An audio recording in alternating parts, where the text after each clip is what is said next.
जैसे कि अभी तक आप देखते आ रहे हैं कि कोई सी एग्जाम होती है लड़के ही टॉप करते हैं, लड़कों की ही फर्स्ट रैंक आती है, सेकंड रैंक आती है, थर्ड रैंक आती है। लेकिन अब जो लड़कियां हैं वो भी पढ़ने में कहीं पर कम नहीं रही। ये तो हमारा था 2023 में जो फॉरेस्ट रेंजर का रिजल्ट आया, उस रिजल्ट की बात करो। इसमें भी आप ज्योति ज्योति को देखेंगे, ज्योति ठाकुर को इन्हें मध्य प्रदेश में थर्ड रैंक पाई और ओबीसी से होने के बाद जनरल की पोस्ट उठाई। इसी कड़ी में आज रिजल्ट को देख के और भी बड़ा अच्छा लगा, क्योंकि क्या हुआ, पुलिस कांस्टेबल का रिजल्ट आया। और इस पुलिस कांस्टेबल के रिजल्ट को देखने के बाद हमने देखा कि जिस प्रकार से इस रिजल्ट में वैशाली बघेल, मान सिंह बघेल, इन्होंने मध्य प्रदेश में पहला स्थान पाया। और आप खुद देखें कि जिस एग्जाम में 100 मार्क्स की रिटर्न एग्जाम थी, 100 मार्क्स का फिजिकल था, मतलब 200 में से 178.73 मार्क्स ईडब्ल्यूएस से होने के बाद एमपी में टॉप कर जाना एक गर्ल्स होने पर अपने आप में बहुत बड़ी बात है, बहुत बड़ी बात है। और आप खुद देखेंगे 90%, 89% हो रहे हैं, लेकिन मैं कहूं कि 90% और फिजिकल में 100 में से 90 नंबर लाना अपने आप में एक बहुत बड़ी चुनौती। और रिटर्न में कम है क्या, 200 में से 180 नंबर के करीबन 178.73 नंबर लेके आइए वैशाली बघेल। अब इसी के साथ में आपकी तैयारी यही रुकना नहीं चाहिए।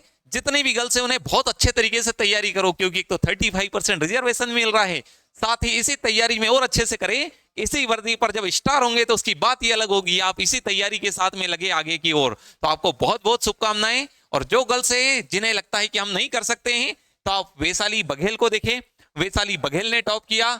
इसी के साथ में आप और देखेंगे तो आप इसके पहले जो हमने लगाई हुई थी स्लाइड कि उसमें आप देखें, उनमें भी आपने देखा होगा कि ये जो ज्योति वगैरह, ज्योति ठाकुर जो पुलिस में कांस्टेबल होने के साथ एमपी में थर्ड रैंक लाई, तो अब लड़कियों को भी बहुत अच्छे से तैयारी में लग जाना चाहिए। साथ ही ये इनका सभी का चयन वन परिक्षेत्राधिकारी रेंजर, फॉरेस्ट रेंजर के पद पर चयनित हुआ है।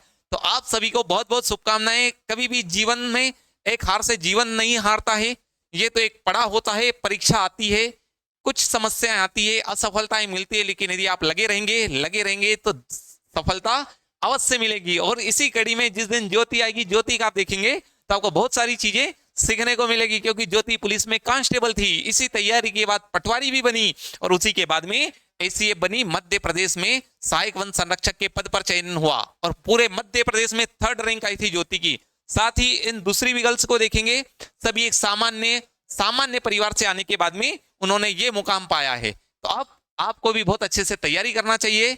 वो दिन दूर नहीं जिस दिन आप सफलता भी प्राप्त करेंगे और बहुत अच्छे मुकाम पर जाएंगे। आप सभी को, चयनितों को बहुत बहुत शुभकामनाएं। और जिनका चयन नहीं हुआ है, कभी भी मेहनत की हुई कभी व्यर्थ नहीं जाती, और उसी जुनून के साथ में और तैयारी के साथ में लगे। नमस्कार।